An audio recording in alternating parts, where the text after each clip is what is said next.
Alright guys, what's up? I just want to do a quick little lighting breakdown.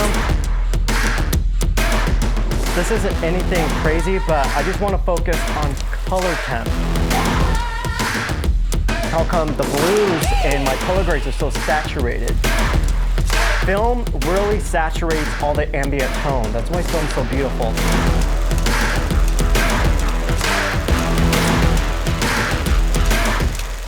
If you ever do photography, if you ever done film photography, you'll realize film really saturates all the ambient tone. That's why film's so beautiful. If you're outside and it's either within 3 hours of after morning or 3 hours before sunset, anything the sun touches has this very subtle warmth to it, and then the shadows right behind you will be kind of blue. So basically what I'm doing with this light is I'm mocking up a window. I'm doing a really shitty job on it because I'm just being lazy. I should have put my Fresnel in here with the barn doors, lifted this up. So when it comes to that time of day, say the sun's about like right here and it's casting a shadow down like this. If you put your hand in that light and you look at the shadow on it, a lot of people think, oh, that shadow's black, it's gray.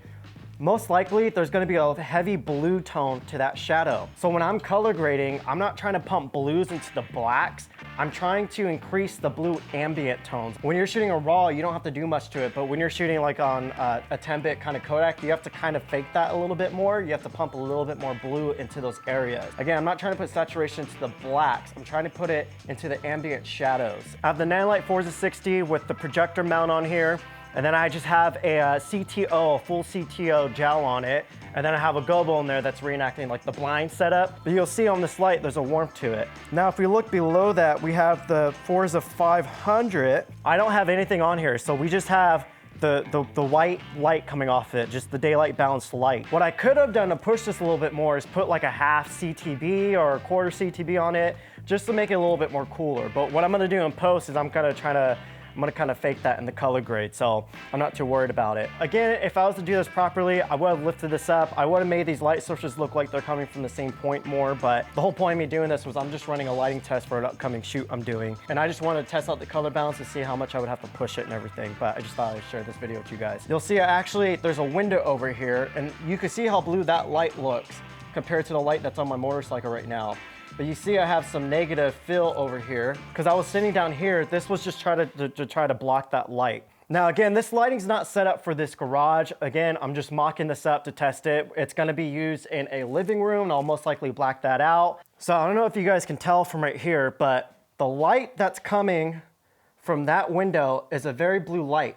The light that's coming from over here is a lot warmer. The light that's coming directly from the sun is very warm. And then if we look at the shadows, look at these blue little pops of light right here. Again, a lot of people think that this light's just black. So look at the blue light hitting me right here, and then how warm the light is right here. Now let's go into physics a little bit on why this is happening. So as light travels at different speeds, the color temperatures kind of change on it. So when the light's getting direct to us from the sun, it's traveling at a different speed than the light that it's bouncing off the rest of the ambient sky. That's why when we're looking at sunsets, the light's having to travel through more shit through the sky, and so it adds this warmth to it. That's like the most like dumbed down way I can explain it, and that's like the most dumbed down way that I honestly understand it. So basically how we're getting this blue light is all the light that's not coming straight from the sun that's being reflected has a cooler tone to it. And then anything that the sun's directly touching is gonna put a warm light on it.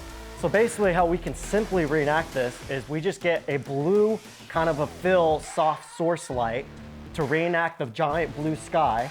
And then we have a stronger pinpoint light that has a warmer look to it. So guys, when you're out and about, study colors, pay attention to the shadows and really analyze what colors going on in there. Pay attention to reflections, pay attention to skin tones, pay attention to the oily part. So like we have a T-zone, so here, there, and a little bit up here. Oil builds up more in the face there, so reflects more lights, and that tends to be where all the highlights come from. So really pay attention to what's going on in skin tones as well. But yeah guys, that's it. I'll stop rambling on about this. Science.